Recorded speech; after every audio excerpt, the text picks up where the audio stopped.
Levántate, resplandece, porque ha venido tu luz y la gloria de Jehová ha nacido sobre ti.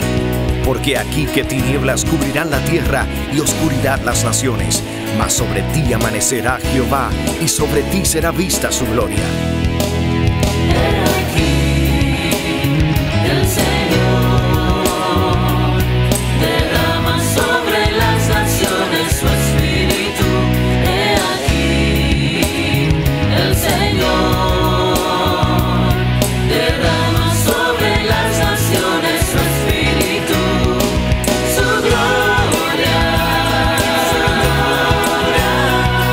El Ministerio El Amanecer de la Esperanza presenta su programa Voz de Restauración con el pastor Juan Radamés Fernández. Escucha atentamente la palabra que proviene del mismo corazón del Padre para consolar tu vida. A continuación, el pastor Juan Radamés Fernández. El gozo de Jehová nuestro Dios es nuestra fortaleza y el reino de Dios también es gozo. Estamos llenos del Espíritu Santo y el gozo de Dios rebosa en nosotros. Nuestra copa está rebosando porque Dios es fiel y su palabra es verdad. Por eso te saludamos en el nombre de Jesucristo y al levantar nuestra mano rogamos al Dios del cielo que pueda inundar tu vida y tu casa con esa gracia bendita de Dios. Que Dios en este día pueda llevar una palabra a tu vida, que pueda levantarte, que pueda bendecirte, que te pueda edificar. Ese es el deseo de Dios y el nuestro. Por eso te damos la bienvenida a nuestra programación Voz de Restauración y como siempre te invitamos a que juntos estudiemos la palabra de Dios. Amados, el Señor ha seleccionado como porción de estudio en este día el libro de Lamentaciones, capítulo 3.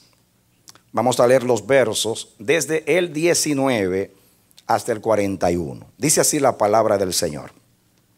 Acuérdate de mi aflicción y de mi abatimiento y del ajenjo y de la hiel. Dice, lo tendré aún en memoria porque mi alma está abatida dentro de mí. Esto recapacitaré en mi corazón, por lo tanto esperaré. Por la misericordia de Jehová no hemos sido consumidos, porque nunca decayeron sus misericordias. Nuevas son cada mañana, grande es tu fidelidad. Mi porción es Jehová, dijo mi alma, por tanto en él esperaré. Bueno es Jehová a los que en él esperan, al alma que le busca. Bueno es esperar en silencio la salvación de Jehová. Bueno le es al hombre llevar el yugo desde su juventud. Que se siente solo y calle, porque es Dios quien se lo impuso. Ponga su boca en el polvo, por si aún hay esperanza. Dé la mejilla al que le hiere, y se ha colmado de afrentas. Porque el Señor no desecha para siempre, antes se aflige, también se compadece, según la multitud de sus misericordias. Porque no aflige ni entristece voluntariamente a los hijos de los hombres. Desmenuzar bajo los pies a todos los encarcelados de la tierra, torcer el derecho del hombre delante de la presencia del Altísimo, trastornar al hombre en su causa, el Señor no lo aprueba. ¿Quién será aquel que diga que sucedió algo que el Señor no mandó? De la boca del Altísimo no sale lo bueno y lo malo. ¿Por qué se lamenta el hombre viviente? Laméntese el hombre en su pecado. Escudriñemos nuestros caminos y busquemos y volvámonos a Jehová. Levantemos nuestros corazones y manos al Dios en los cielos. Nosotros nos hemos rebelado y fuimos desleales. Tú no perdonaste. Que Dios nos bendiga a través de su palabra. Mis hermanos, el Señor nos mandó a humillarnos a nosotros por 21 días. Ya explicamos a nivel local para nosotros por qué el Señor nos manda a humillarnos. Dios nos ama. Dios nos salvó como congregación para cumplir un propósito santo con nuestra vida. Y Dios es celoso. Nosotros pertenecemos al Señor. Algo que yo he notado en la relación de Dios con su pueblo, y esto lo he compartido con ustedes en ciertos mensajes, que todo lo que se dedica a Dios, todo lo que se santifica a Dios, Dios lo cela. Eso está por toda la Biblia. Dios me abrió los ojos para mirar.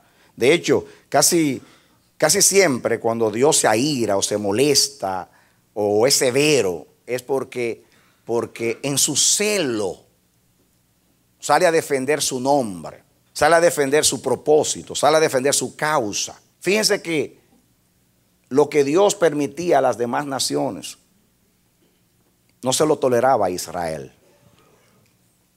Las demás naciones hacían y deshacían.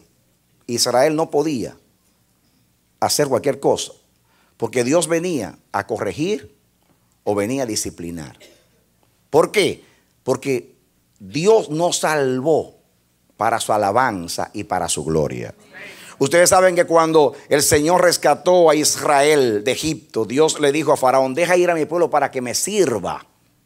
Deja ir a mi pueblo para que me hagan sacrificios. A través del profeta Isaías dijo: este pueblo he creado para mí, mis alabanzas publicará. Quiere decir que Dios tiene un propósito con su pueblo y Él es celoso con ese pueblo. Les he dicho de que Dios es un Dios de elección. Dios eligió a Adán y a Eva. Antes de pecar, el propósito era con toda la humanidad. Pero cuando Adán y Eva pecaron, entonces ya la humanidad pecó, porque la Biblia dice: uno pecó, luego todos pecaron. Por consiguiente, ¿qué hizo Dios? Dios entonces decidió tener un remanente, tener un santo linaje. Por eso toma a Abel, Caín mata a Abel. Entonces nace Set. La palabra Set significa sustituto. Dios sustituyó al justo Abel por Set. Y con Set nacieron 10 generaciones hasta Noé. Luego vino el diluvio. Desde Noé hasta Abraham pasaron 10 generaciones más. Ahí usted ve un santo linaje.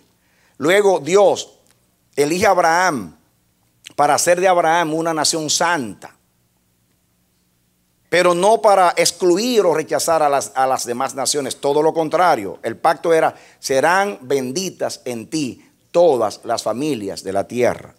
Entonces Dios eligió a Israel para que sea un pueblo de sacerdotes y de gente santa. Trate de entenderlo. Está el resto de las naciones. La Biblia dice: mías son las naciones.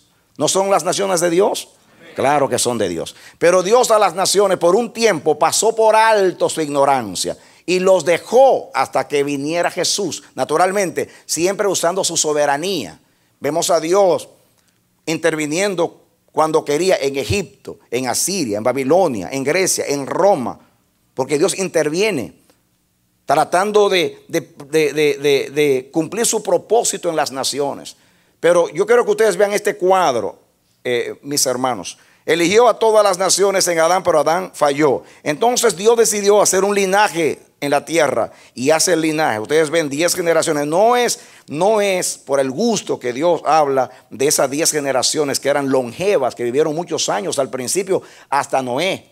Era un santo linaje. Luego usted ve que Dios toma una línea y es a Sem, porque de Sem vino la bendición, porque Abraham era hijo de Sem, descendiente de Sem. Entonces hay un linaje santo que viene. Cuando llega Abraham, Dios entonces, a través de Abraham, Dios levanta una nación, suscita una nación. De los lomos de Abraham nace Israel. Entonces Dios toma a Israel con un propósito y Él lo expresa: este pueblo he creado para mí, mis alabanzas publicará. Y en Egipto, cuando Dios mandó a celebrar la Pascua en la sangre del Cordero Pascual, Israel fue justificado delante de Dios.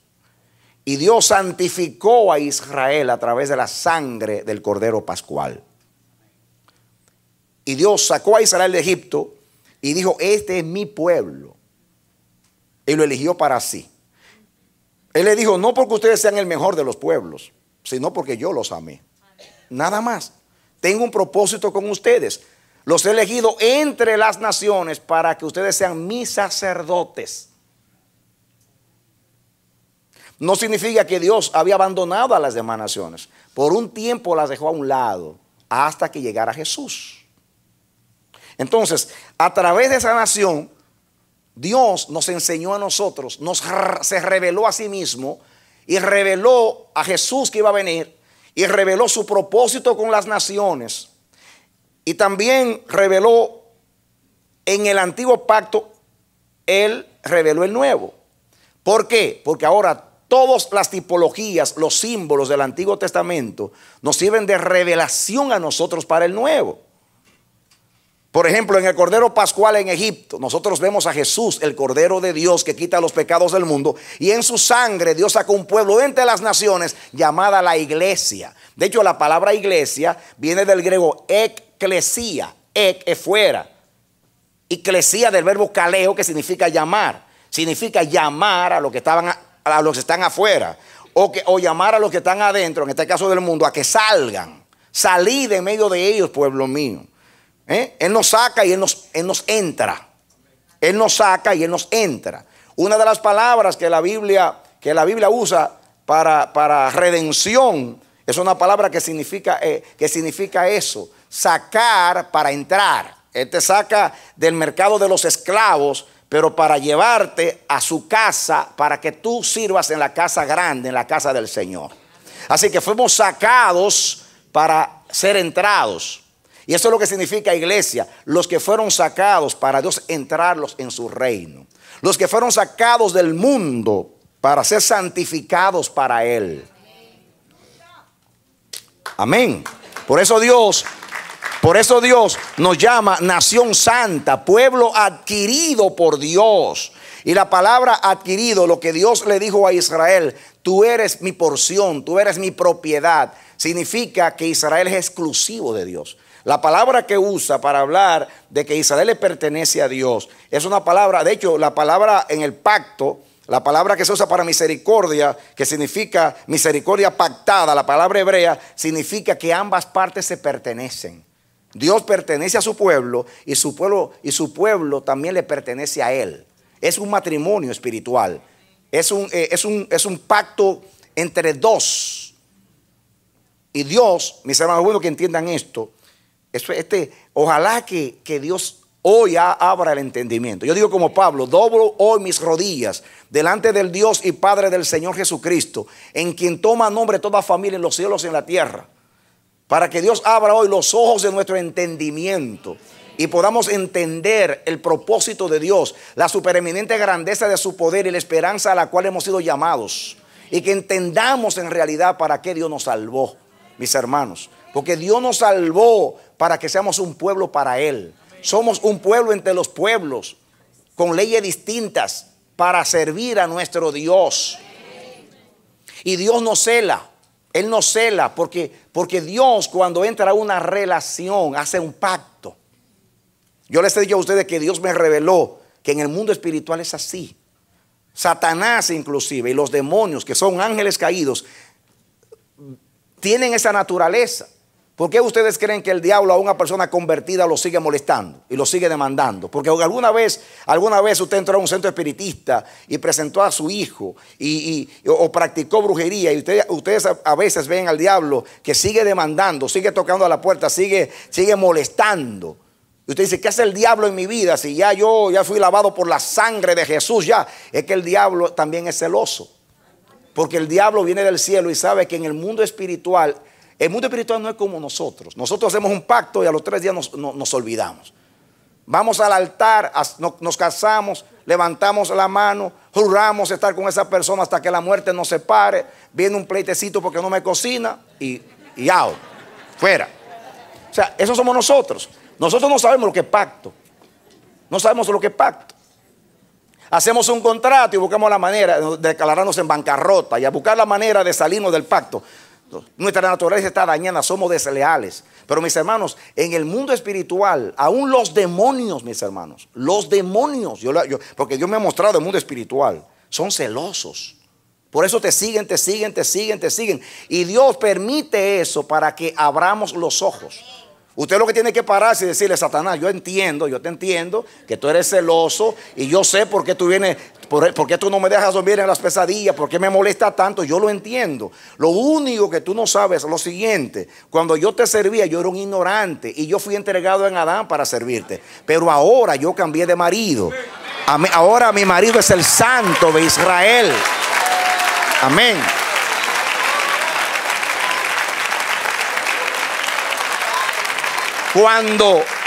Cuando yo te servía fue porque yo heredé el pecado de mis padres y fue involuntariamente, en un sentido, por ignorancia. Pero ahora la luz de Dios me ha iluminado.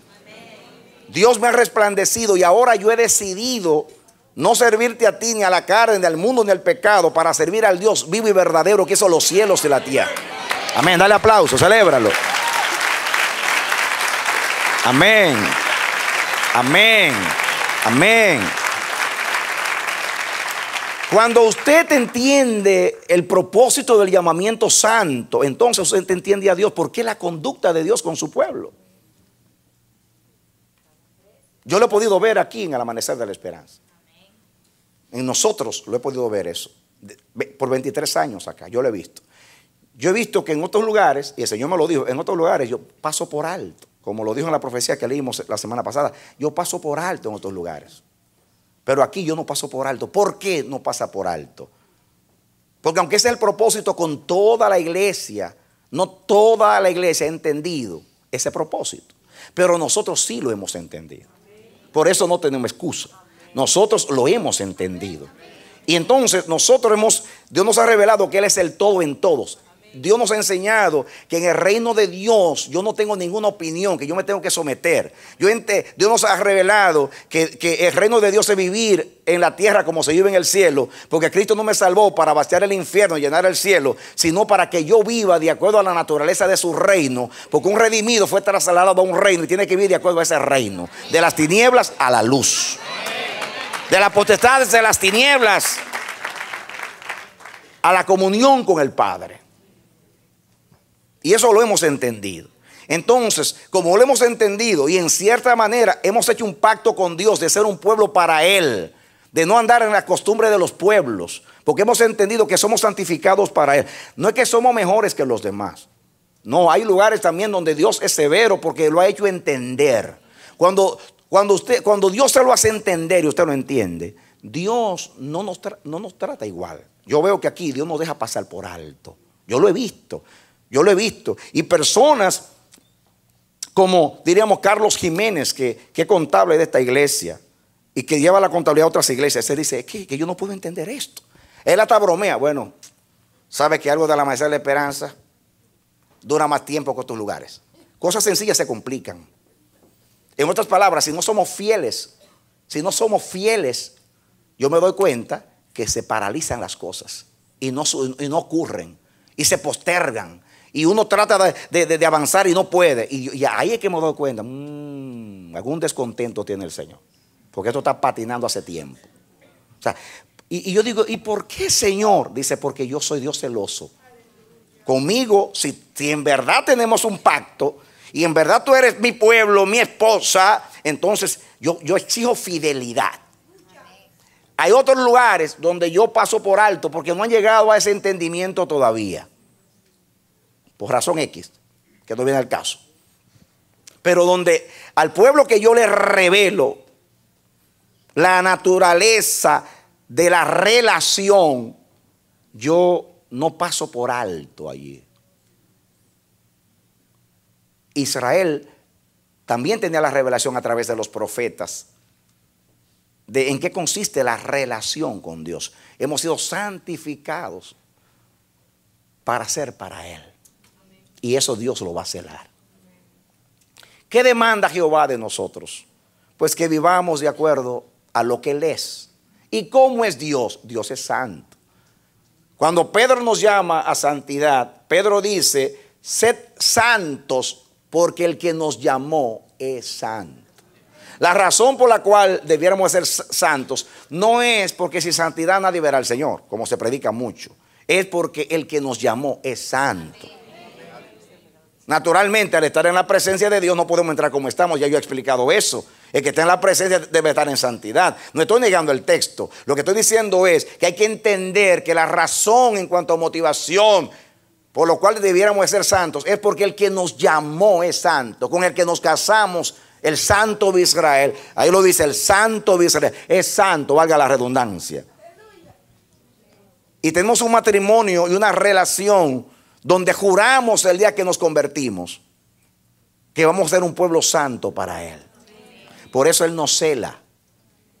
Por eso Él se enoja como marido. Yo les he hablado de la relación de Dios con Israel. Dios enamoró allá, conoció a Israel en Egipto.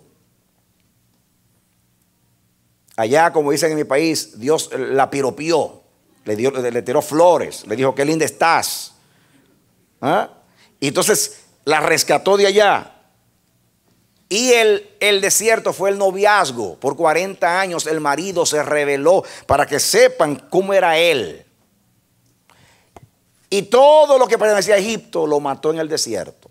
De tal manera que todo lo que salió de Egipto murió, con excepción de 2 personas que recibieron el conocimiento del que hablaba en el desierto. Los estableció en Canaán. Canaán fue cuando cruzaron el Jordán, se casaron. Llegaron y la tierra, el hogar que Dios eligió para morar, la casa era Palestina o Canaán. Desde Josué hasta Elí, diríamos, en el tiempo de los jueces, hasta Samuel. En ese tiempo Dios puso su tabernáculo en Silo, en Efraín. Ahí puso Dios su tabernáculo, ahí había una relación. Entonces, ¿qué pasa? La casa de Elí fue infiel a Dios. Sus 2 sacerdotes vivían con las mujeres del templo y hollaron la ofrenda de Jehová, exigiendo que se diera la parte de ellos primero antes de la Jehová. Saben ustedes la historia. Dios rechaza la casa de Elí. Entonces Dios saca el arca. Vinieron los filisteos a pelear con Israel y Dios hace que se lleven el arca. A llevarse el arca es el esposo diciendo, como tú has sido infiel, yo prefiero estar en un templo pagano, en un lugar sucio, asqueroso como el templo de Dagón, que estar en una casa con un sacerdocio infiel. Y dice el Salmo 78, sometí mi gloria a la cautividad. Oigan eso, Dios sometió, el arca era la gloria de Dios en Israel, el símbolo de la gloria. Y Dios dice, yo sometí mi gloria a cautividad por el pecado de Silo. Prefiero, entonces ¿qué hace el esposo? El esposo se va enojado y sale de la casa, que en este caso es Palestina, o sea, la tierra de Israel. Sale Jehová. Después, el arca llevado, ustedes saben cómo los filisteos llevaron el arca. Y entonces Dios estuvo tan enojado que llegó a Bet-Semes, el arca. Y allí ustedes saben que los sacerdotes levitas comenzaron a mirar curiosamente y Dios nos mató un montón. Y hubo temor y lo llevaron de aquí a acá. Y dice que duró como 20 años el arca, aquí, allá, acá, allá. Es decir, que estaba en la casa, pero durmiendo en el sofá. Para que lo entiendan en el lenguaje de nosotros. Enojado, celando a su amada. Yo no voy a vivir contigo en esta condición. Yo soy fiel y yo nunca te he fallado. Así que tú y yo vamos a tener una relación de fidelidad o no es relación. Amén, así es. Amén. Entonces, llegaba acá. Entonces, dice la Biblia que Israel se afligió y lloraba por causa del arca de Jehová. En otra palabra, la amada lloraba, se afligía por causa del arca, porque se daban cuenta que Dios no estaba contento, o lo estaba manifestando en la relación. Entonces, vino David y entendió por Dios que tenía que traer el arca a Sión, porque Dios había elegido a Sión. Tomó el arca y David la trajo mal. Vio que los filisteos la trajeron en un carro y dijo, una buena idea la de los filisteos. Y compró un carro y puso el arca. Cuando Dios dijo que eran los sacerdotes en los hombros que tenían que llevar el arca. Porque cuando se hace algo que no es de acuerdo a su voluntad, Él inmediatamente lo hace ver. Y Dios le dañó la fiesta a David. Porque el corazón de David quería agradar a Dios, pero lo hizo de una manera equivocada. ¿Cuántos saben que no importa que usted sea sincero, si hace las cosas mal, que no es de acuerdo a su voluntad, Dios se enoja de la misma manera? La sinceridad no cambia a Dios. A Dios se le satisface con obediencia, con sujeción. David estaba muy contento, iba danzando con toda su fuerza. Y Dios le hago la fiesta a David.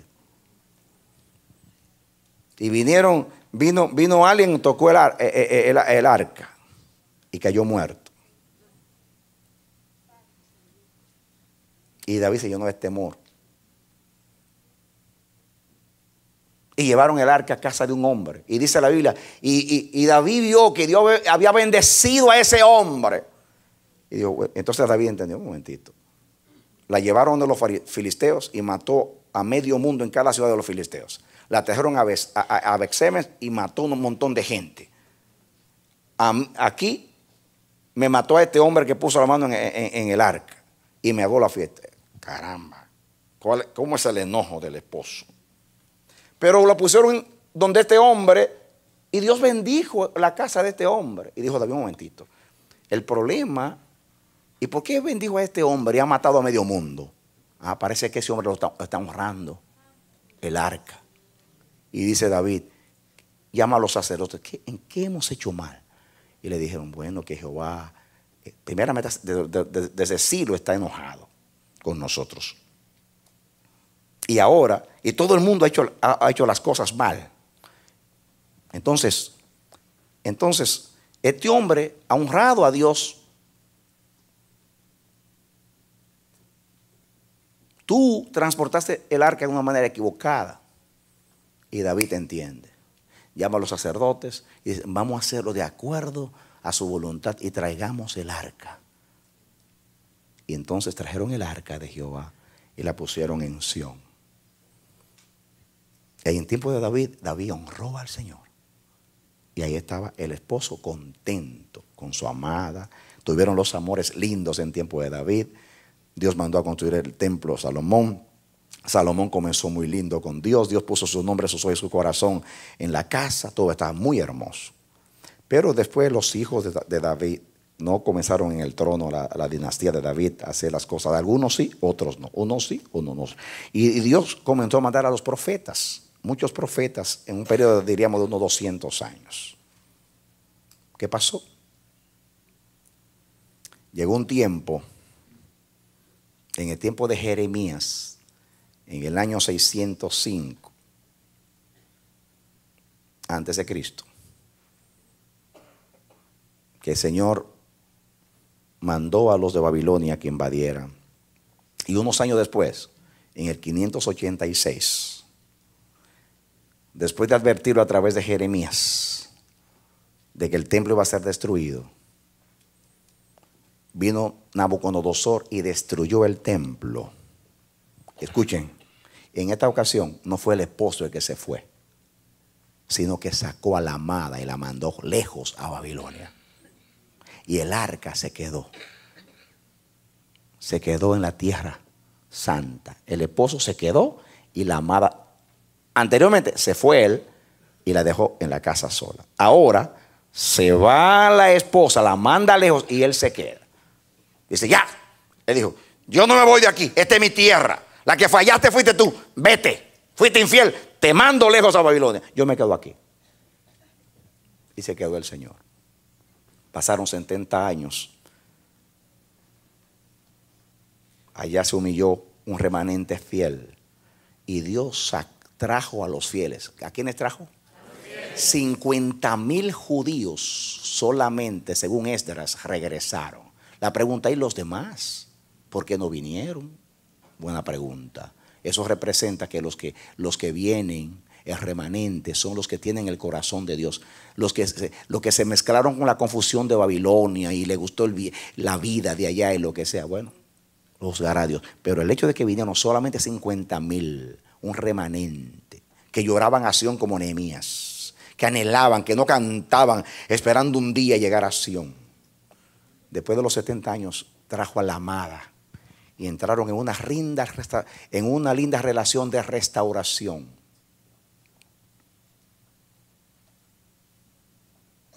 El templo se terminó de construir en marzo del 516 antes de Cristo. Desde ahí hasta Jesús. Antes de llegar Jesús, vino Herodes y reconstruyó el templo. Prácticamente lo hizo de nuevo. Dicen reconstrucción, pero prácticamente lo hizo nuevo. Duró creo que 46 años edificándolo. Quiere decir que fue un tremendo trabajo. Muy bien. Todo para que llegara Jesús. Llega Jesús. El mismo esposo ahora llega a la amada. A los suyos vino. Los suyos no le recibieron. Vino el esposo directamente, ya no en símbolo, directamente vino el esposo. ¿Por qué creen ustedes que Jesús lloró a Jerusalén diciendo: Jerusalén, Jerusalén, que matas a los profetas y apedreas a los que son enviados a ti? ¿Cuántas veces quise juntarte como la gallina a sus polluelos debajo de sus alas y no quisisteis? ¿Por qué? Porque el Señor Jesús le dice a Jerusalén al final, en ese momento dice: oh, si por lo menos hubieras conocido el tiempo de tu visitación. Por cuanto no lo conociste, tu casa queda desierta. ¿Cómo? Desierta. Y no me vas a volver a ver hasta que digas: bendito el que viene en el nombre del Señor. En otras palabras, en la segunda venida. No me viste en la primera, no me reconociste en la primera. Tu casa queda desierta. ¿Por qué queda desierta? La palabra, ¿por qué queda desierta? Cristo, cuando resucitó, se fue al cielo. Ahora se va el amado. Se fue el amado. Y cuando Cristo se fue, 34 años después, vinieron los romanos, destruyeron el templo de Jerusalén, Tito Vespasiano. Y en un periodo ahí del 70 al 135, que lo llama una rebelión llamada la rebelión de Bar Kocheba, que fue un líder judío que se rebeló contra los romanos. Los romanos con ira entraron y los judíos fueron esparcidos por el mundo entero y se quedó desierta. Porque el esposo se fue, Israel también salió y se quedó Jerusalén desierta. Hasta mayo del 48, cuando los judíos llegaron a la tierra y se declaró el Estado de Israel. Cuando Cristo venga, ya Dios va a hacer una obra con los judíos, con el remanente. Yo creo que va a ser como Babilonia, un remanente fiel. Cuando Pablo dice todo Israel será salvo, yo no creo que son todos los judíos, sino el Israel de Dios. Cuando venga el Señor, ahora lo van a reconocer, van a decir: bendito el que viene en el nombre del Señor. Y entonces se van a juntar de nuevo en la casa, pero esta vez para siempre. Ahí es que Dios habla a Israel de nuevo pacto. Te dará un corazón nuevo, un espíritu nuevo, y le aplica eso a Israel. Escuchen, amados, estoy hablando de ese tipo de relación. Me voy, te vas. Me voy, te vas. Hasta nos vamos los dos. Hubo como una forma de un semidivorcio, puede ser así, de la casa. Te vas y me voy. Para un día juntarnos para siempre. En ese periodo de Israel estar bregando, dice Dios: te voy a provocar a celo con un pueblo que no es pueblo. Y se casa Dios con la Lea. Porque la iglesia como Lea. Porque Jacob quería a Raquel y todo era con Raquelita. Y todo era con Raquelita. Pero le dieron a la visca. Porque se parece que era visca, que tenía problemas con los ojos. Y le dieron otra. Y le dieron otra. Y se enojó. No, pero el caso es que eso no se enojó. Fue a propósito. Pero para que ustedes vean, le dieron otra. Y dice Dios, tremendo, dice Dios. Y viendo Dios, dice así, y viendo Dios que Lea era menospreciada, la hizo parir. Y comenzó Lea a parir. Y a parir. Y a parir. Y más son los hijos de la desamparada. Esa es la iglesia. Esa es la iglesia. Ahora, una cosa que Dios me reveló, que de Lea nació Leví, el sacerdocio, y de Lea nació Judá. Cristo nació de Lea, no de Raquel. Cristo nació de Lea, no de Raquel. Por eso entiendo que Lea representa en cierto sentido a la iglesia. Te provocaré a celo con un pueblo que no es celo, que no es pueblo. Y ahí entra la iglesia, en ese disgusto entra la iglesia. Y viene Dios y se casa con la iglesia. Y después dice, después yo tengo otras ovejas que no son de este redil. Otra manera de ilustrarlo, las cuales yo debo traer para que haya un solo rebaño y un solo pastor. Entonces dice que de los dos pueblos hizo un solo pueblo, haciendo la paz. Amén. Aleluya. Amén. No significa que Cristo se casó dos veces. Significa que ahora nos hizo su Israel de Dios. De los dos pueblos hizo uno. Porque estamos hablando ahora simbólicamente, por favor. Es una simbología nada más. De los dos pueblos hizo un solo pueblo. Y ahora somos el Israel de Dios junto con aquellos. Entonces, ven ustedes la conducta con Israel. Pregunta, ¿ha cambiado Dios? No ha cambiado Dios. Cambió el pacto, pero Dios no cambia. Escuchen. Por eso Dios nos trata a nosotros de la misma manera. Nos cela, se entristece, se enoja, igual. En la relación. En cuanto a salvación, está contento con Cristo, para el cielo vamos. Ese no es el problema. El problema es la relación, que se daña. La relación.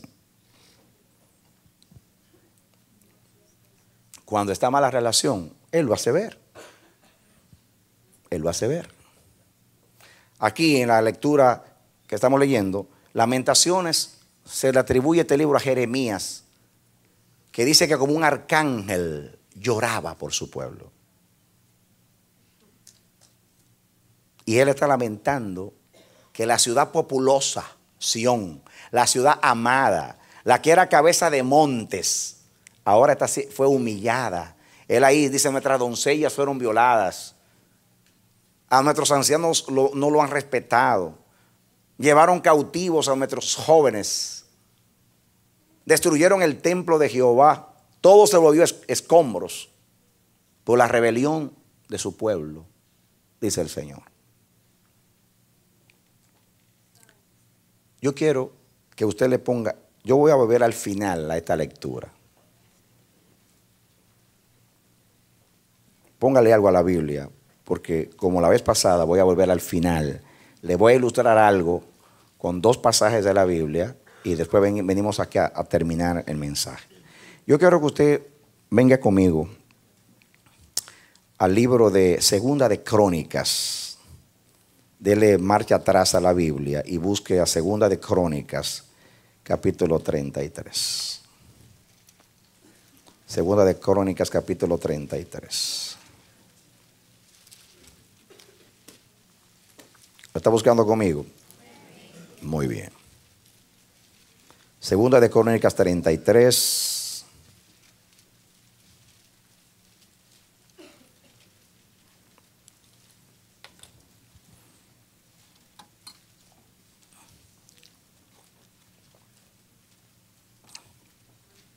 Vaya buscándolo. Segunda de Crónicas, capítulo 33. Muy bien.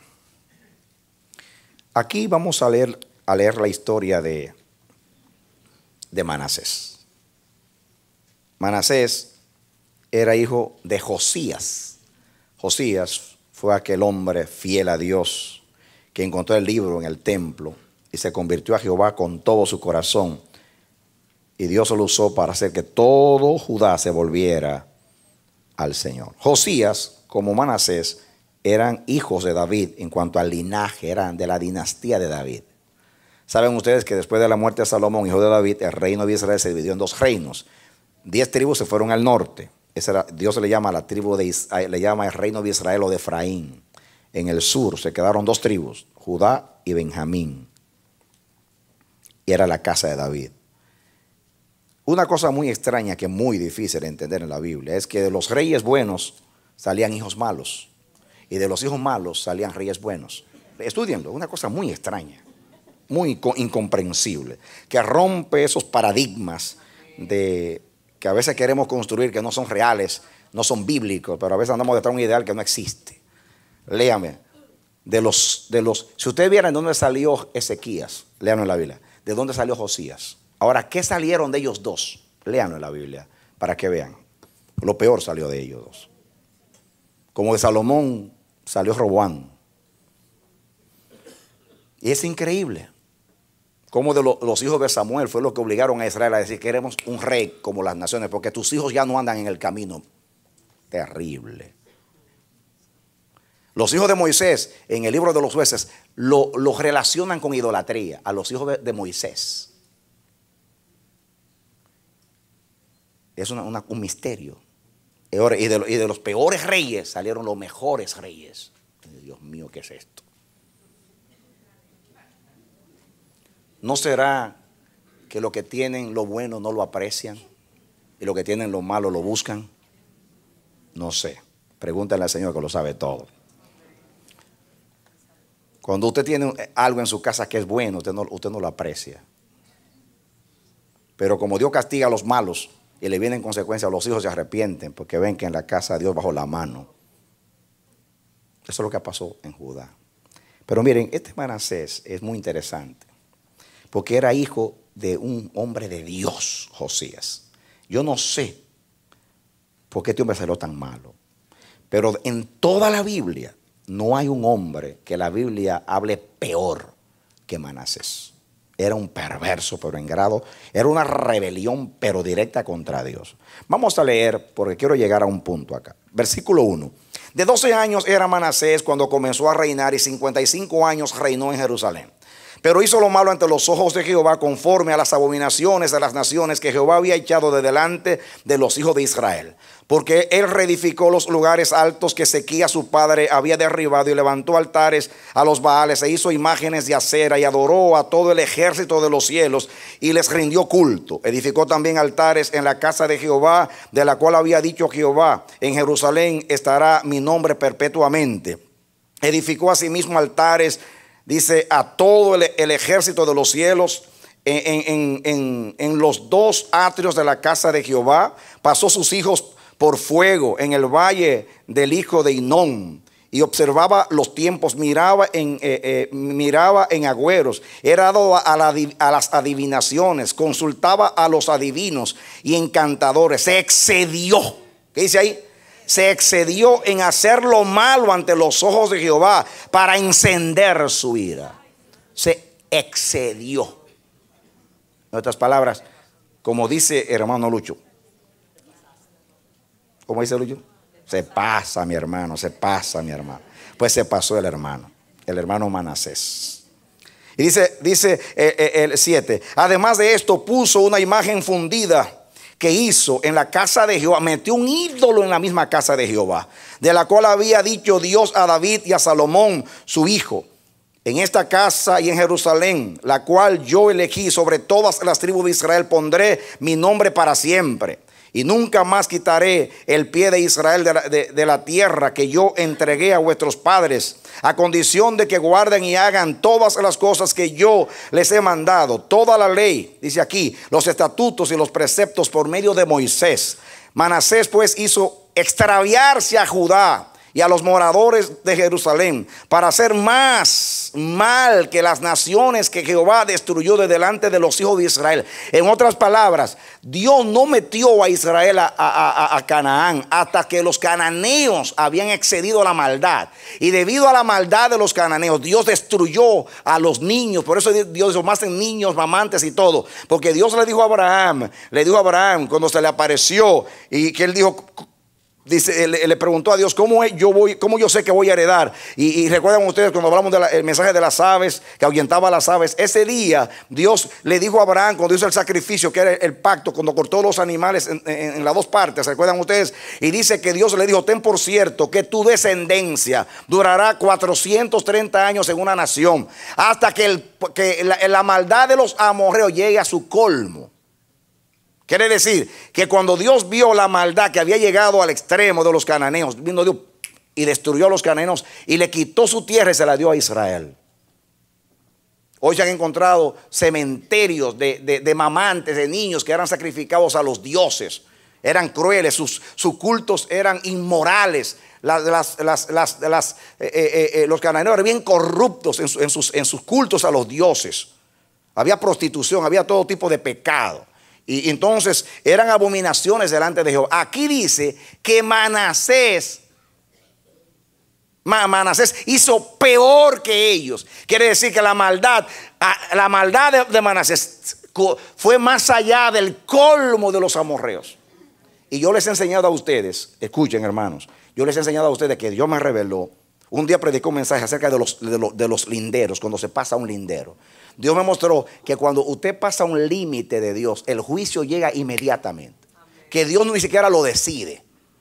Cuando los ángeles bajaron a Sodoma y a Gomorra, no bajaron a destruirla. Bajaron a ver si la maldad de ellos había excedido. Y saben ustedes lo que faltaba, solamente esto faltó. Cuando quisieron vivir con los ángeles, que le dijeron, sácanos a esos hombres que queremos vivir con ellos. Dice, ahí dijeron los ángeles, ya, llegaron al colmo. Solamente le faltaba una gota al agua para que viniera el juicio. Y cuando los ángeles lo vieron, dijeron a Lot, muévete, corre, escapa por tu vida, porque el juicio va a caer ya mismo va a caer. Amén. ¿Por qué? Porque ellos vinieron a mirar si la maldad, vinieron a medir la maldad, y ese acto colmó la copa. Así pasó con los cananeos. Dios tuvo a Israel 400 años, 30 años allá esperando hasta, porque Dios, ¿cuánto sabe que Dios es justo? Dios no destruyó esa nación hasta que no llegaron al colmo de la maldad. Dios es justo. Por eso entienden a Dios cuando dice mata mujeres, niños, mamantes. ¿Sabe por qué lo hace? ¿Sabe por qué lo hizo? Porque si Él lo dice, yo los voy a acabar a ellos. No sea que ellos te corrompan a ti y se dañe el propósito con las naciones. Dios sabe todas las cosas, hermanos. Sabe todas las cosas. ¿Qué pasa? Ahora, en este momento me acaba Dios de revelar algo. Ustedes van a ver más tarde que Dios perdonó a este hombre. Se humilló y Dios lo perdonó. Pero entonces, como 50 años después que él murió, vino el cautiverio, comenzó el cautiverio. Y dice Dios cuando habla, ¿por qué? Los dos libros históricos, Crónicas y los Reyes, y Primera Samuel, que creo también, y Jeremías terminan diciendo, que dicen así, que por los pecados de Judá, pero sobre todo por el pecado de Manasés, Jehová no se olvidó del castigo. Fíjense, a él lo perdonó, pero por causa de él, dice Dios, yo no puedo librarte del cautiverio, porque él pecó tanto, que llegó un momento, hermano, que dijo Dios, no, se le pasó a los cananeos. Si yo no castigo a Manasés y a Judá, tendré que pedirle perdón a los cananeos, porque ellos son peores que ellos.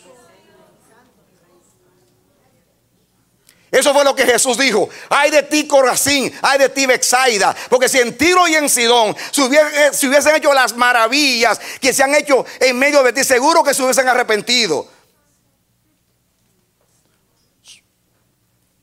Los antidiluvianos y los de Sodoma se levantarán y juzgarán a esta generación. Ay de ti, Capernaum, que hasta el cielo eres levantada, hasta el infierno llegarás. Esas ciudades fueron destruidas y nunca más han sido reconstruidas. Capernaum y Corazín y Betsaida. Los guías te lo dicen cuando tú llegas allá. Hasta te dicen, Jesús dijo que ellos que no creen en Jesús dicen, Jesús dijo que estas ciudades nunca más van a ser habitadas. Vienen acá. Literalmente es así.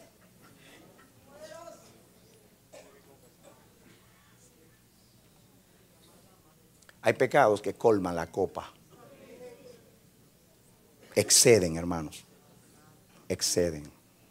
Solo Dios sabe eso. Pero escuchen ahora, porque este mensaje termina en algo muy lindo, que es lo que yo quiero llevarlo a ustedes. Pero fíjese, explicando esto, Jehová me está en la unción explicándome. Yo tengo el texto por ahí. Yo tengo el texto por ahí donde dice que Dios no se pudo olvidar. ¿Saben ustedes una cosa curiosa? que Manasés significa el que hace olvidar. ¿Qué significa Manasés? ¿Y saben qué? Él hizo que Dios nos olvidara del pecado. ¿Qué significa Manasés? ¿Recuerdan que José tenía dos hijos, Efraín y Manasés, como los dos niños que se presentaron? ¿Creen que ustedes que es una casualidad que esos niños cumplieron años y vinieron delante del Señor hoy? Efraín y Manasés. ¿Creen ustedes que es una casualidad que yo no lo había pensado? ¿Qué significa Manasés? José tuvo dos hijos en Egipto y el primero era Manasés y dijo, porque le voy a poner Manasés para que Dios me haga olvidar el sufrimiento mío de dejar a mi padre y a mi gente, a mi pueblo. Así Manasés le hizo olvidar la traición de sus hermanos y todas las experiencias amargas de ser desprendido de su padre. Y después nació Efraín y dijo, Jehová me hace fructificar en tierra extraña. Porque Efraín significa fructífero. Pero este hombre es tocayo de Manasés, el hijo de José. Y significa el que hace olvidar. Sin embargo, Dios lo perdonó a él, pero no olvidó lo que él hizo, porque él excedió. O sea, pasó el límite.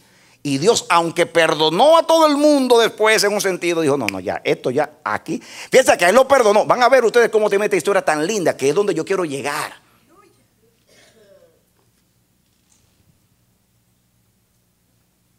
Miren ustedes, ¿dónde estaba yo? En el 10. Dice, y habló Jehová a Manasés y a su pueblo, mas ellos no escucharon. ¿Cuántos saben que Dios manda la amonestación antes del castigo? Siempre, siempre, siempre es así. Él no quiere hacer daño a su pueblo ni lastimar a su pueblo. Dice, por lo cual Jehová trajo contra ellos los generales del ejército del rey de los asirios, los cuales aprisionaron con grillos a Manasés y atado con cadenas lo llevaron ¿a dónde? A Babilonia. Déjame decirte una cosa para que tú entiendas una cosa. Una cosa interesante es esto, hermano. Qué tremendo es Dios. ¿Saben ustedes quiénes fue que llevaron? Todavía Babilonia no era imperio en este tiempo. Eran los asirios que gobernaban el mundo. Y fueron los asirios que lo llevaron a Babilonia. La pregunta mía era, si no eran los babilonios los que lo llevaron cautivos, ¿por qué lo llevan a Babilonia? Yo estaba anunciando a través de él, así como esta ciudad va a ser llevada a Babilonia, así te voy a llevar a ti primero. Te doy la primicia de la cautividad. Y lo lleva, porque hermano, lo tenía que llevar a Nínive, porque Nínive era la capital de Asiria. Y fueron los asirios que lo vencieron a él y lo humillaron. No fue Babilonia. Lo que pasa es que Babilonia pertenecía a los asirios, porque los asirios se apoderaron, vencieron a los de Babilonia y se apoderaron de la ciudad. Y era una ciudad que fue conquistada por los asirios. Pero lo pueden llevar a Nínive y a un montón de ciudades del imperio. ¿Por qué lo llevan a Babilonia? Porque es la tierra de la cautividad que Dios eligió para Judá. Y que ya los profetas estaban hablando de Babilonia. Escuchen, sigan conmigo. Dice aquí, atención aquí, que esto es hermoso. El 12. Mas luego que fue puesto en angustias, oró a Jehová su Dios, humillado grandemente en la presencia del Dios de sus padres. Qué tremendo. Estando como en angustias, oró al Señor. Y Dios se acordó de una promesa que le hizo a David.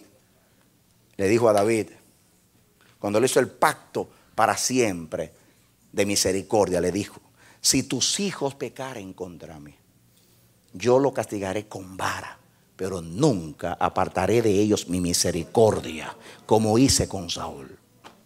Diga conmigo, Dios es fiel. Y denle un aplauso al Señor. Amén.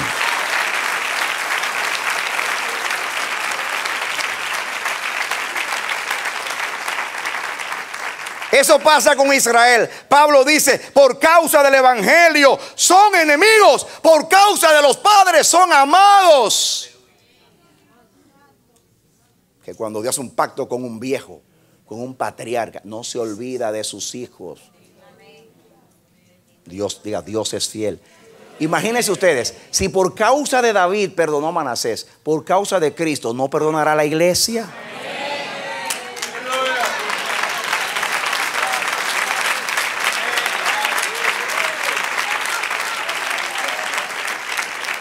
¿Creen ustedes que Dios ama más a David que a su amado hijo Yeshua?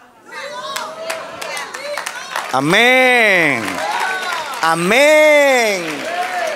Dios hizo un pacto con David, pero el gran pacto lo hizo con Jesús en la cruz del Calvario. Amén. Amén. Amén. Yo te voy a leer todo lo que sigue y después me voy a detener para que escuchemos algo. Dice aquí, voy a leer otra vez el 12. Más luego que fue puesto en angustias, oró a Jehová su Dios, humillado grandemente en la presencia del Dios de sus padres. Y habiendo orado a él, fue atendido, pues Dios oyó su oración y lo restauró a Jerusalén, a su reino. Entonces reconoció Manasés que Jehová era Dios. Aleluya. Amén. Amén. Y sigue diciendo el 14. Después de esto edificó el muro exterior de la ciudad de David al occidente de Gihón, en el valle, a la entrada de la puerta del pescado, y amuralló Ofel y elevó el muro muy alto y puso capitanes de ejército en todas las ciudades fortificadas de Judá. Asimismo quitó los dioses ajenos y el ídolo de la casa de Jehová y todos los altares que había edificado en el monte de la casa de Jehová y en Jerusalén, y los echó fuera de la ciudad. Reparó luego el altar de Jehová. ¿Qué hizo? Reparó el altar de Jehová, diga adoración, y sacrificó sobre el sacrificio de ofrenda de paz y de alabanza, y mandó a Judá que sirviesen a Jehová, el Dios de Israel. Aleluya. Amén. Gloria a Dios. Y dice el 17, pero el pueblo aún sacrificaba en los lugares altos, aunque lo hacía para Jehová su Dios, porque Dios prohibió que se adorara en ningún lugar, solo en el templo. Pero algunos seguían en los montes adorando, pero por lo menos no adoraban ídolos. Era Jehová que adoraban. Dice el 18, los demás, lo que estaba equivocado era el lugar que estaba adorando, no era lo que estaban adorando. El 18, los demás hechos de Manasés y su oración a su Dios, y las palabras de los videntes que le hablaron en el nombre de Jehová, el Dios de Israel. Y aquí todo está escrito en las actas de los reyes de Israel. Su oración también, y cómo fue oído, todos sus pecados y su prevaricación, y los sitios donde edificó lugares altos, erigió imágenes de acera e ídolos antes de que se humillase. He aquí estas cosas están escritas en las palabras de los videntes. Y durmió Manasés con sus padres, y lo sepultaron en su casa, y reinó en su lugar Amón su hijo. El que siguió fue un perverso. Escuchen, hermanos queridos, yo le puse el ejemplo del hombre que excedió.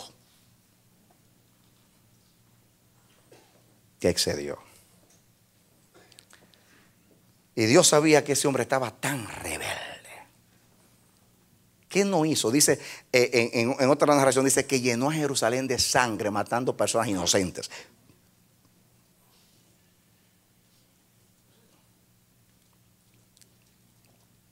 Pero miren lo que Dios usó. Versículo 12. Más luego que fue puesto en angustias. ¿Qué fue lo que hizo la diferencia? Las angustias, benditas angustias. Yo sé que ustedes están humillados, están muy tristes. Yo veo muchas personas aquí muy tristes y abatidas de corazón. No se preocupen, hay una tristeza que nos lleva a arrepentimiento. Amén. No teman estar tristes, si la tristeza nos lleva a Dios.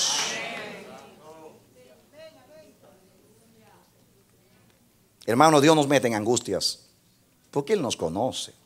Andamos muy altivos, muy descuidados. Andamos muy con nosotros. Y el Señor es bueno.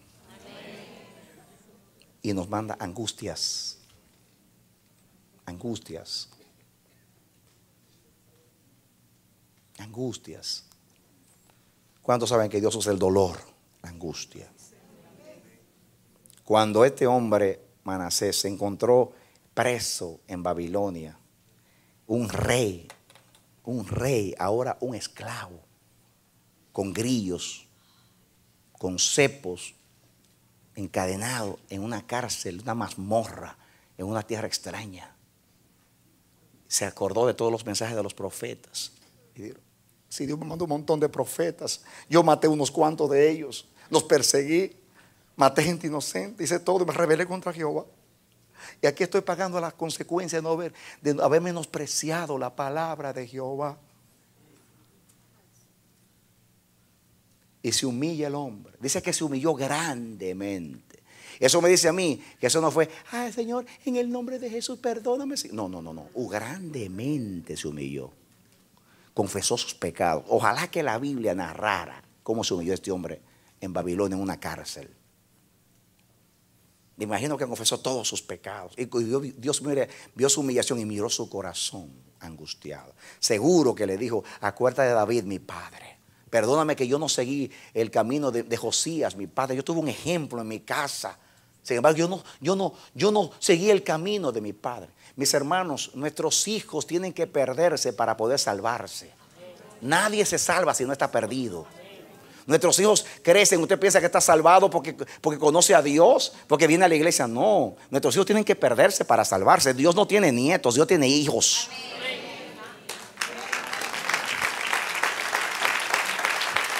Amén. Nadie se salva si no está perdido. Y Dios tuvo que tratar con Manasés.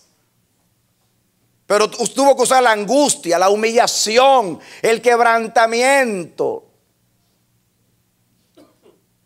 Tristemente, nosotros no entendemos de otra manera.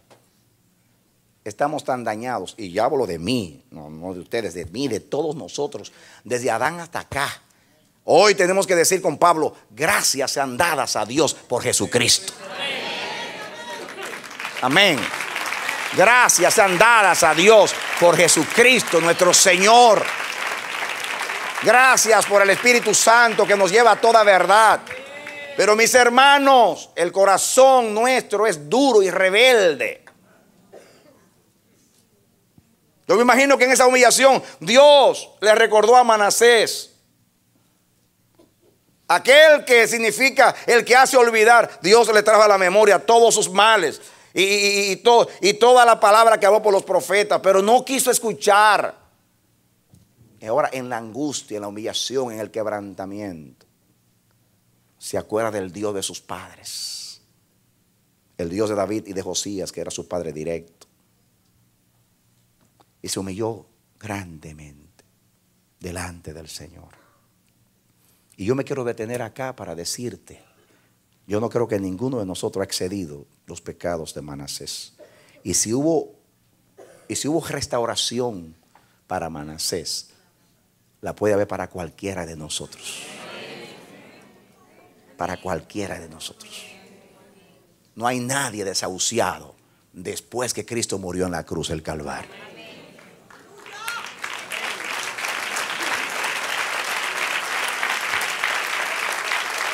Amén. Entonces, por eso fue que David, que pasó experiencias parecidas, le dijo a Dios: bien fue para mí haber sido humillado para que yo aprendiese tus mandamientos. Porque antes de ser humillado, extraviado andaba yo, decía David.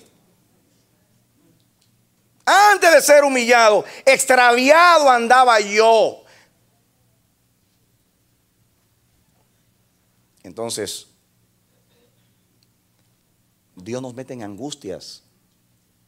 Es para recordarnos que Él nos habló muchas veces. Y es para cambiar el corazón, hermanos.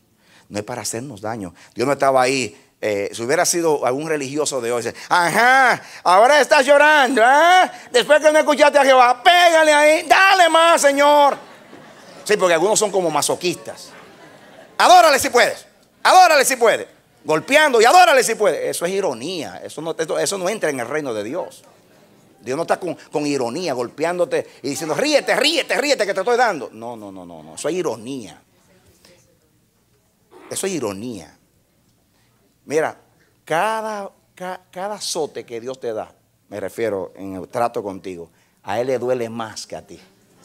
Porque Dios es Padre. Y díganme ustedes que son padres, cuando tienen que ustedes que hablar de cierta manera a sus hijos. ¿Cómo ustedes se sienten cuando tienen que disciplinarlos? A veces se quiere usted tirar encima de ellos para llorar con ellos. Así. Y si usted es humano y cuando disciplina a uno fuertemente, usted se siente mal porque usted sabe que le está doliendo el castigo. Usted se va a reír. Ahí para que pague lo que hiciste. No, la disciplina de Dios no es punitiva, o sea, para castigarte, es terapéutica, para corregirte, para evitarte el mal en el futuro, para restaurar la relación con Él. Amístate conmigo y tendrás la paz, dice el Señor. Porque la relación, justificados pues por la fe, tenemos paz para con Dios. Cristo nos reconcilió con Dios. Cuando nosotros nos apartamos del Señor, por alguna razón pecamos, lo entristecemos y nos endurecemos, viene entonces el Espíritu Santo otra vez a traernos a la comunión, para volvernos a la armonía, a la paz del perdón.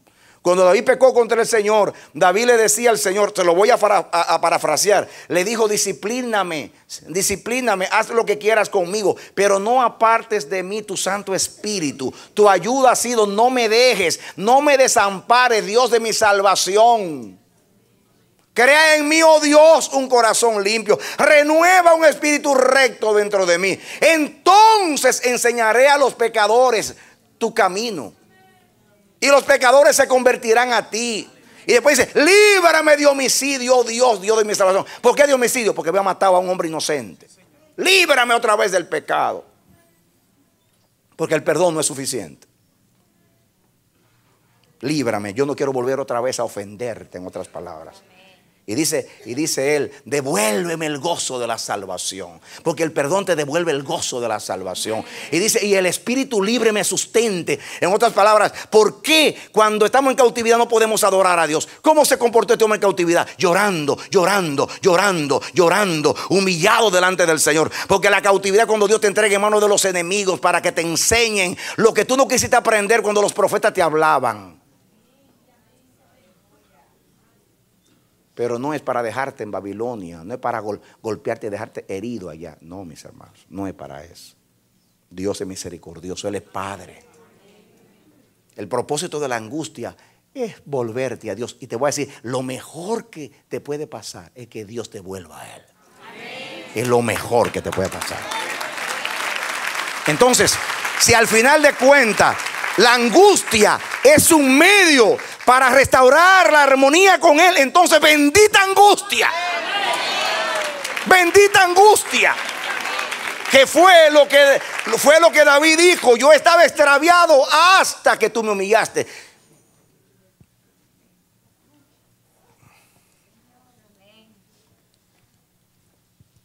Y miren cómo este hombre obró después. Quitó los ídolos, todo lo malo lo arregló y murió en honra. Si este hombre tuvo remedio, no hay nadie desahuciado, y más en el tiempo de Cristo. Pero está aquí para nuestra enseñanza. Hubo otro rey llamado Joaquín. Joaquín, te lo puedo leer en la Biblia. Este hombre fue uno de los últimos reyes de Judá. Este hombre desafió a Jeremías. Se comportó muy mal, reinó como 3 meses, pero en 3 meses hizo más daño que hubiera durado años reinando.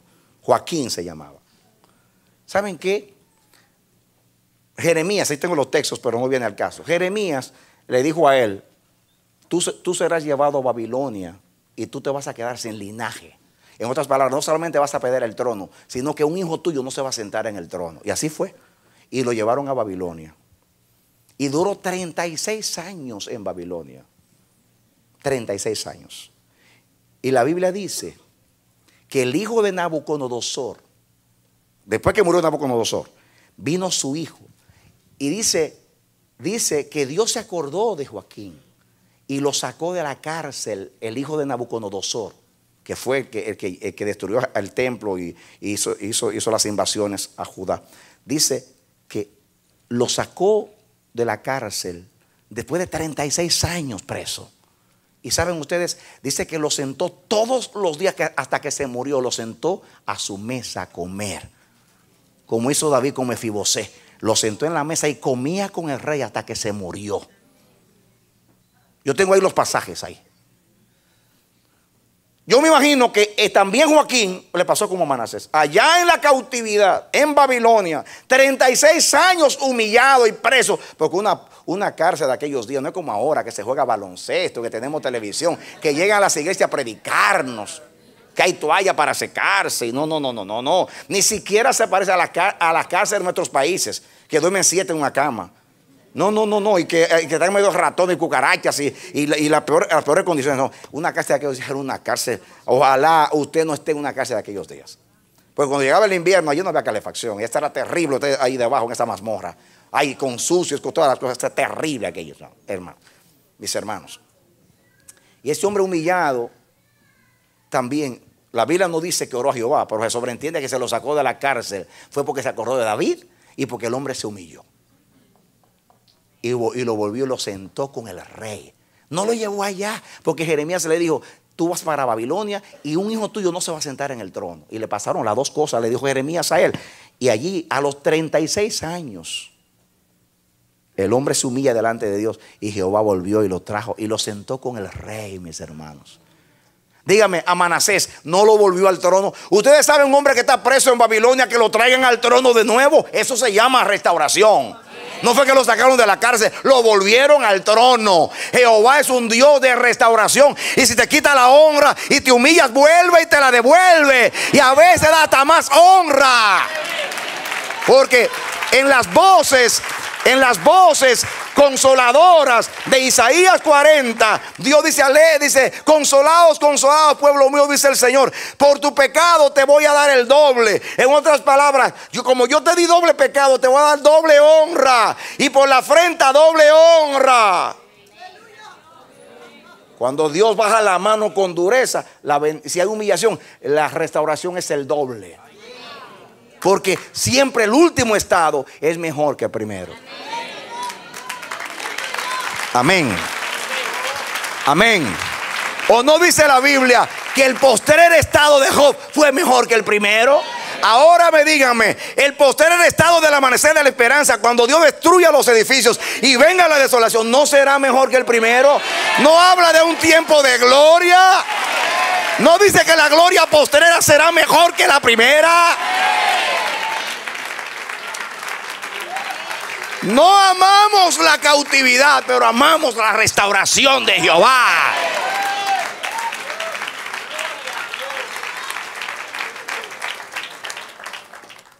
Entonces, ahora que Jehová nos está metiendo en angustias, en humillación, ¿por qué no reconocemos nuestros pecados y nos volvemos a Jehová?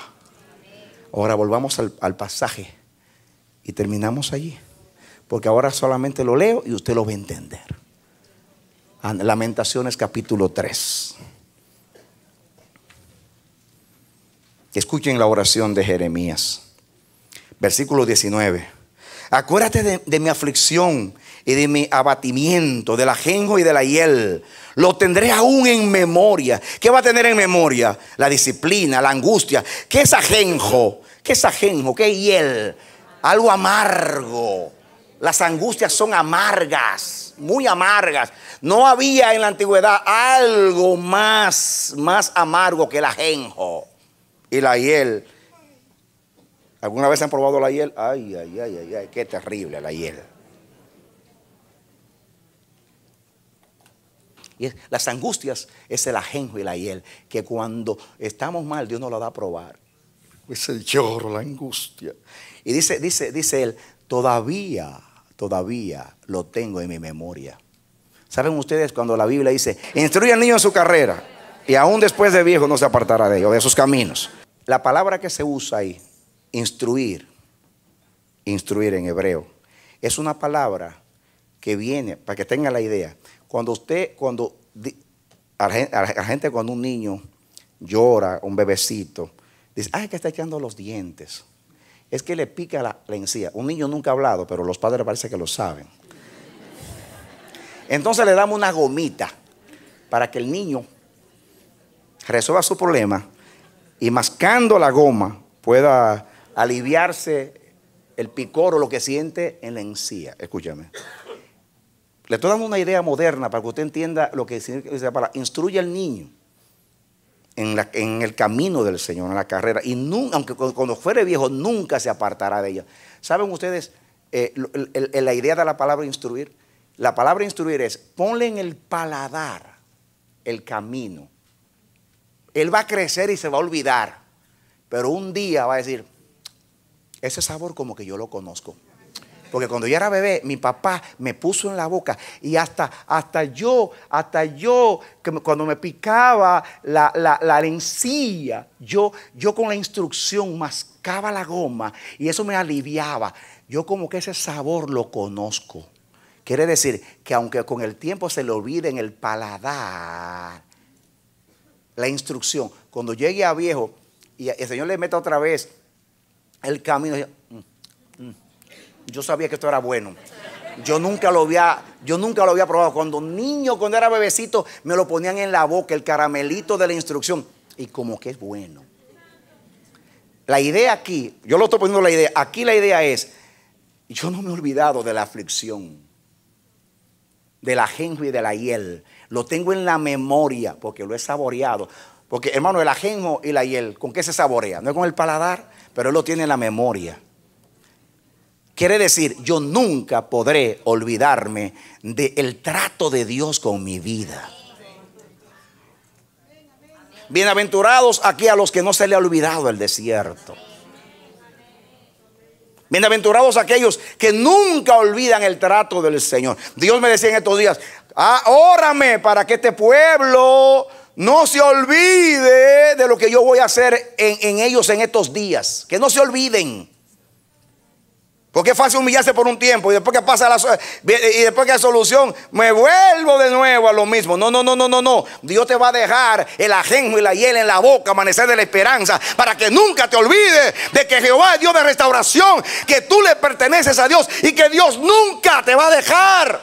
Pero Dios exige de ti fidelidad.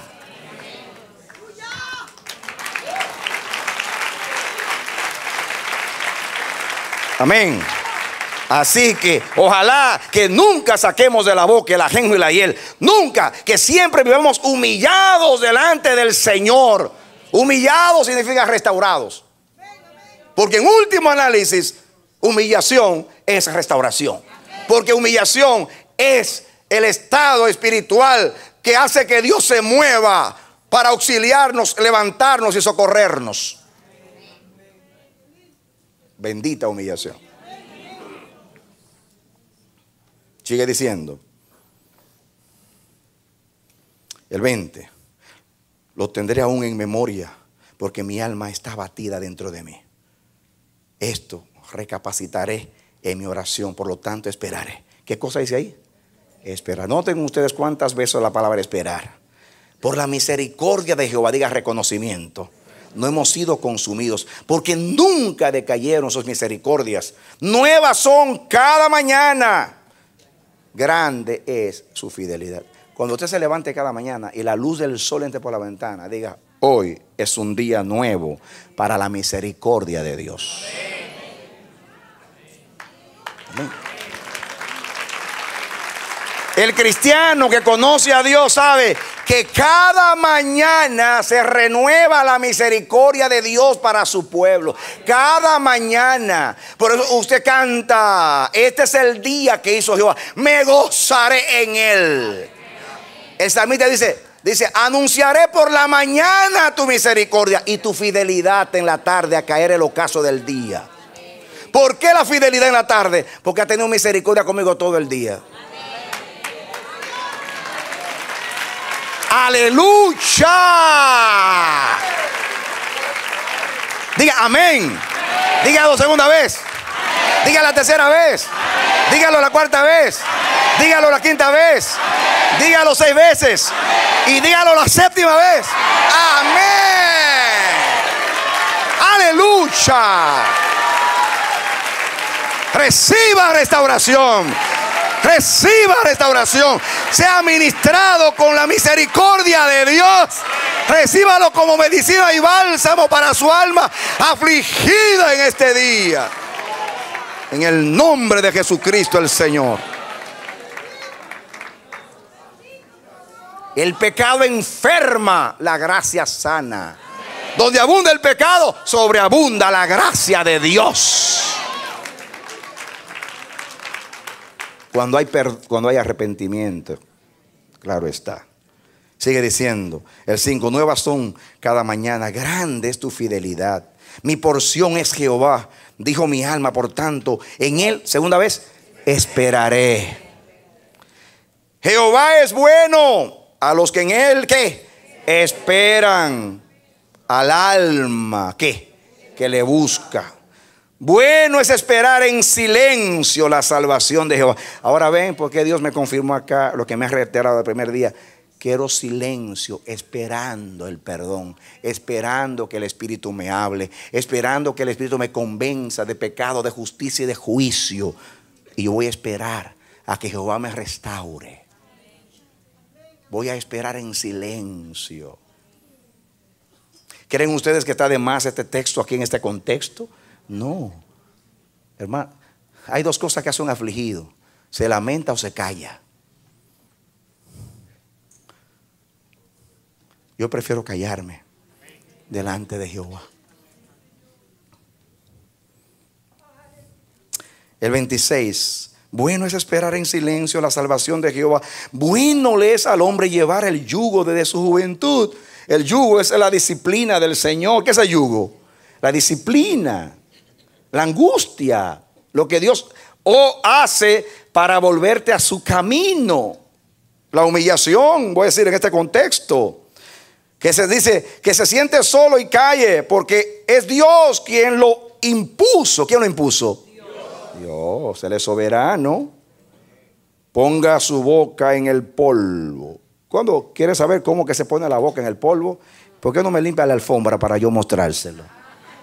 ¿Sabes? ¿Quiere que se lo diga cómo es? Mira ahí. Humillación. Y no como el Papa cuando besaba la tierra. No, es con el rostro en el piso. Cuando tenemos el rostro en el piso, el rostro de Jehová nos ilumina. Porque Dios a los altivos mira de lejos. Pero Dios, el alto y sublime, el que habita en la eternidad, cuyo nombre es el Santo, desciende de lo más elevado a edificar el espíritu de los quebrantados. Él da gracia a los humildes. Y los humildes son los que siempre viven humillados. La mejor definición de humilde es el que siempre vive humillado. Porque la palabra humilde en el griego significa estar abajo. La única religión en el mundo que le hace culto a la humildad es el cristianismo. Digo, hablando en la antigüedad. A nadie le gusta eso de que ser humillado. Solamente el cristianismo vio eso una virtud. Porque naturalmente no es como el estoicismo, ¿no? Que encontraba placer en el dolor y que se resignaban al dolor y lo soportaban. No es eso, no es una filosofía. Humillación es un estado de reconocimiento delante de Dios. ¿Por qué dice la Biblia, bienaventurados los pobres en espíritu, porque de ellos es el reino de Dios? Miren qué paradójico. En el cielo el rico es el que es pobre. El que es pobre en espíritu es rico en gracia. Porque un pobre en espíritu significa alguien que reconoce que es pobre. Pero está hablando ahora espiritualmente hablando. Pero ay, cuán difícil es reconocer que soy pobre si el Espíritu Santo no me convence. Porque no vaya usted a confundir estima baja con ser humilde. Hay gente que vive porque los padres lo menospreciaron, porque tienen un problema de aceptación, que son así. Pero es que yo no soy nadie, soy un miserable, yo no sirvo para nada. Eso fue lo que te dijo tu mamá. Y tú lo creíste y por eso estás engañada. Eso no es humildad. Eso es tener dañada su estima. Yo estoy hablando de alguien que no tiene problemas emocionales ni nada, que se da cuenta que espiritualmente necesita a Dios y que le vive ofendiendo y que quiere ser santo y le molesta, le lastima, le entristece ofender a Dios. Entonces, ese estado te lleva a tener la riqueza del perdón y de la iluminación de la gracia de Dios. Sigo. Pues quiero llegar a un punto aquí. Dice aquí el 29, ponga su boca en el polvo por si aún hay esperanza. Dé la mejilla al que le hiere como hizo Jesús y sea colmado de afrentas. En otra palabra, cuando usted está humillado y lo están golpeando, dime lo que tú quieras, dime lo que tú quieras, dime lo que tú quieras, dime lo que tú quieras, dime lo que tú quieras, golpéame, dime. Tú eres esto, es verdad, dímelo, Dios te merezco más que eso, dímelo, es verdad. No tengas miedo de decirlo, dilo, que yo sí, dilo.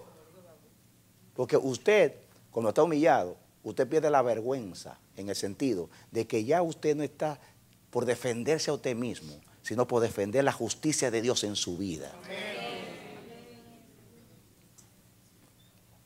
¿Qué estado más lindo la humillación? El humilde dice, tú te estás fallando. Sí, es cierto, ora por mí, estoy fallando. No, ¿qué? ¿Y tú? ¿Tú eres peor que yo? No. Él tiene el ego bien grande. El ego bien grande. ¿Qué hizo Jesús en la cruz? Cuando lo humillaron. Dice que como cordero fue al matadero y no abrió su boca. Delante de sus trasquiladores enmudeció. El que está humillado no habla. Lo golpeaban. Impostor, engañaste al pueblo. Si eres hijo de Dios, baja de la cruz y creeremos en ti. A otro salvó, pero así mismo no se pudo salvar. ¿Y qué nos dijeron de él? Y él callado, desnudo, exhibiendo sus genitales delante de todos esos curiosos y burlones. Por causa tuya y la mía, no abrió su boca. Porque el humillado no abre la boca, se calla y llora y reconoce delante del Señor. Ese es el estado. Y cuando se lo dicen, dice, dilo, no te calles. Mire el ejemplo de David. Cuando salía de Jerusalén avergonzado porque su hijo Absalón se había rebelado, vino Simei de la casa de Saúl y lo maldijo. Y le dijo, ¡ah! ¡Hombre maldito! El mal ya sí te alcanzó porque le quitaste el trono a mi padre Saúl ahí. Sabía, hombre sanguinario, sabía que el mal te iba a alcanzar. Y maldijo al rey. Y se levantaba el polvo así, se lo tiraba a David así. Y cuando un general quiso defender a David, dice, este perro muerto, ¿quién es para maldecir al ungido de Jehová? Déjalo. Porque si Jehová eligió su boca para maldecirme, porque me lo merezco. Eso se llama un verdadero espíritu de un humillado. Hermano, ¿no le da sanidad a usted de escuchar esto? El humillado pierde la vergüenza por causa de su yo y anhela que Dios sea glorificado aún en mi vergüenza.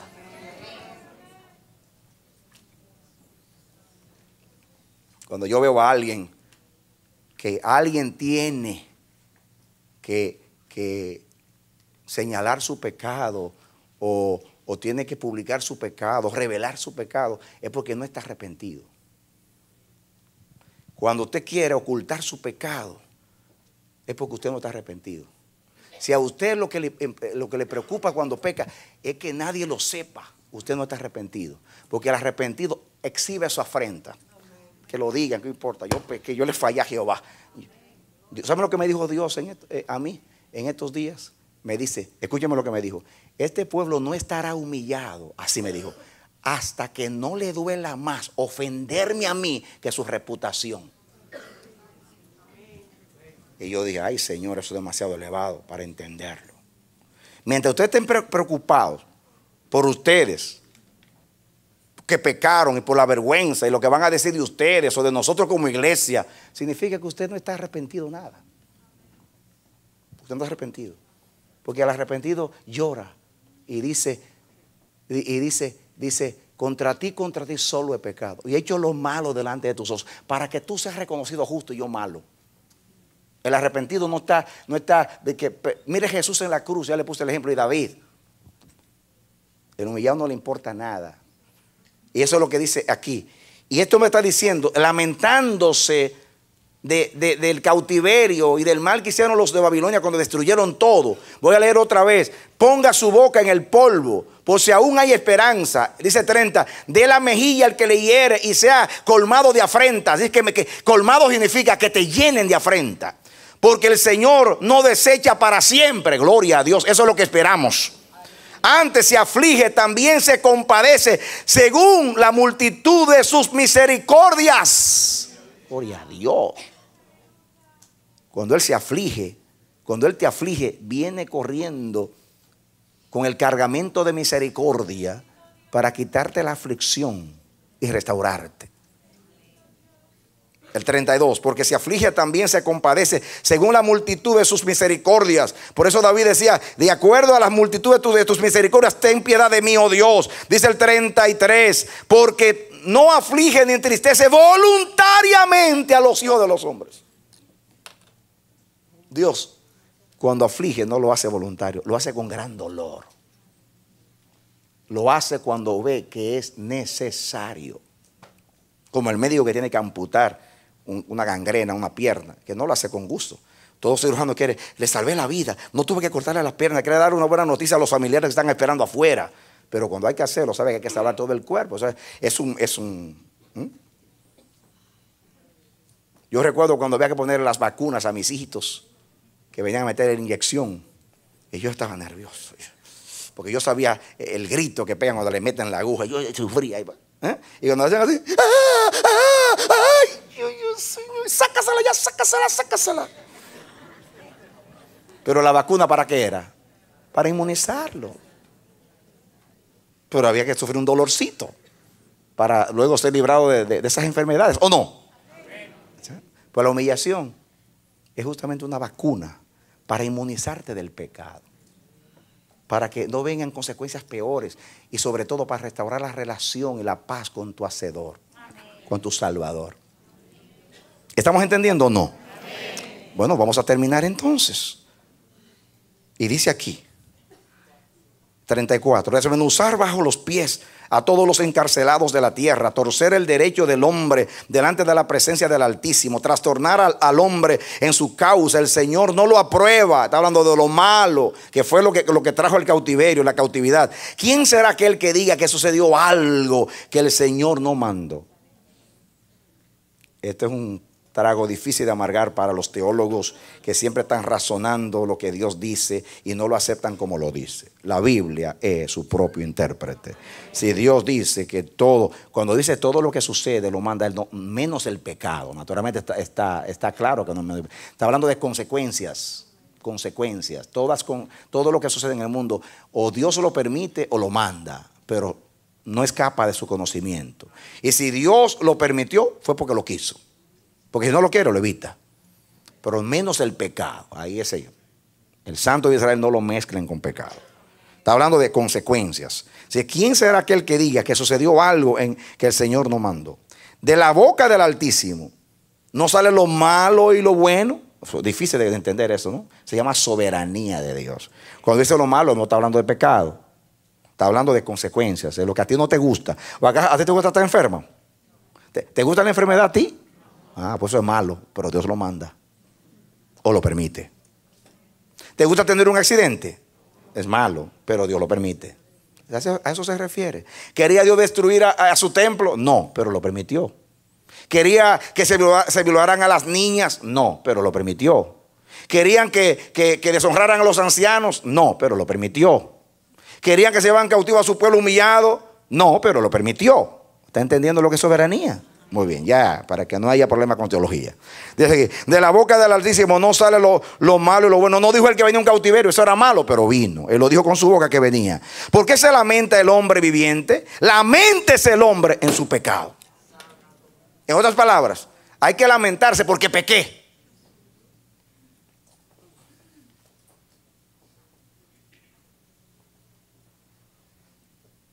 Y el lamento es porque ofendí a Dios.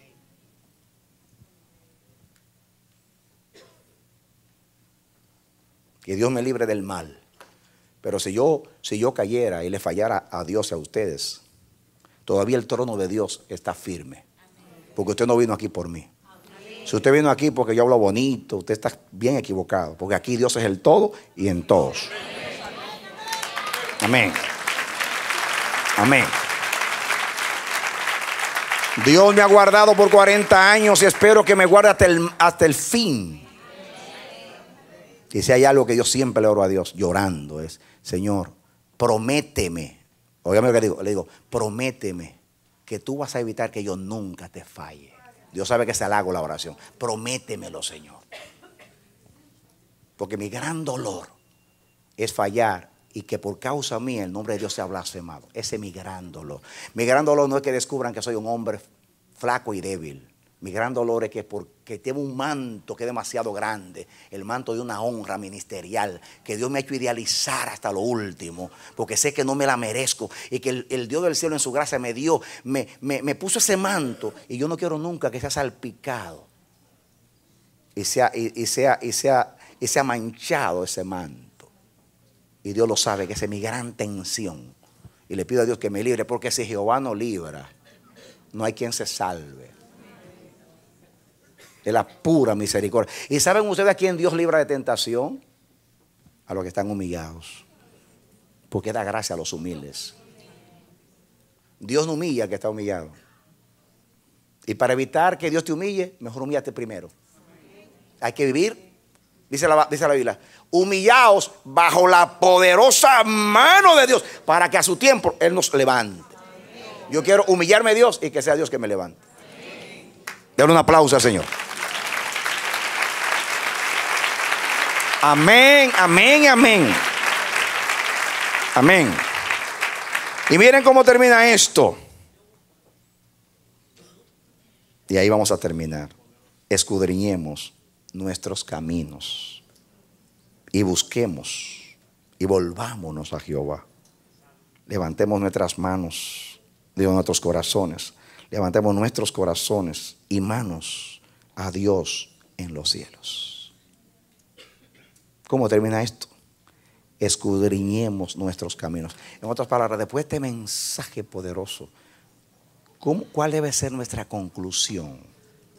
Escudriñemos nuestros caminos y volvámonos a Jehová, y Él será amplio en perdonar. Levantemos, dice, yo me he equivocado 2 veces diciendo levantemos nuestras manos, pero dice primero los corazones. Levantemos los corazones. Fíjense que no es la mano que se levante. Yo quisiera como levantar el corazón, pero no puedo. Porque la mano es fácil levantarla, ¿no? Pero hay que coger el corazón y ponerlo ahí arriba. ¿Ustedes no creen? Yo me equivoqué 2 veces, porque generalmente lo que se levanta es la mano. Por eso a veces uno lee automático, como entendiendo que uno lo sabe, y dice otra cosa. Pues siempre dice levante, todos los signos y todavía levantemos nuestras manos, pero levantemos con los corazones. Yo creo que no sé si es la única vez que lo dice la Biblia, pero es raro que levantemos los corazones. Pero hay que levantar los corazones primero a Dios y después las manos. ¿Saben ustedes de qué habla el corazón? Diga, de la motivación. ¿De qué habla el corazón? ¿Y de qué hablan las manos? De las obras. ¿De qué habla el corazón? De la motivación. Escudriña mi corazón. Levantarlo y no esconderlo. Señor, escudriñalo, ay, Señor, ay. Escudriñalo, Señor. Ay. El que hijo de la luz no se esconde a la luz, sino que quiere que la luz le alumbre, para que todos sepan que sus obras son hechas en Dios. El que no es de la luz se esconde de la luz porque le tiene miedo a la luz, para que no me muestren mi asunto. Pero la luz revela. Entonces levantemos los corazones, porque usted le está diciendo que lo examine. ¿Y cómo lo va a examinar si usted no se lo da? Levántelo ahí, que lo escudriñe. Y después levante las manos para decir mis obras también. Vamos a escudriñar la motivación y las obras. Y lo vamos a hacer hasta que Él tenga misericordia, hasta que descienda la misericordia.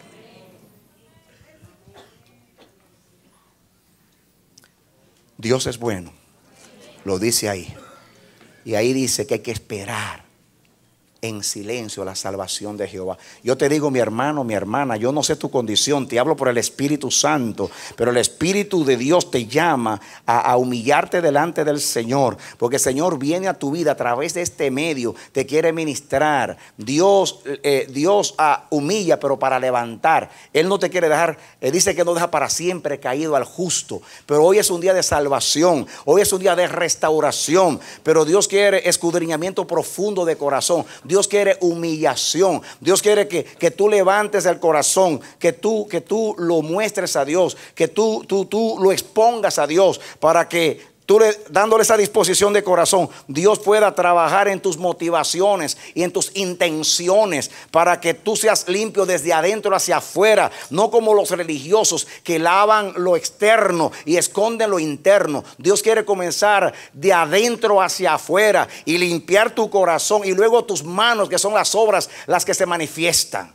Ojalá que el Espíritu de Dios te pueda convencer de pecado, pero también te restaure y te dé ánimo. Yo te quiero decir ahora que tus pecados son perdonados. Yo vengo a decirte que la sangre de Cristo te limpia de todo pecado. Yo vengo a decir que Dios te llama al arrepentimiento y a la conversión, y Él te dice: vuélvete a mí y yo me volveré a ti. Que Dios te bendiga y te dé la victoria en Cristo Jesús. Amén. Esperamos que este mensaje haya sido de edificación para tu vida.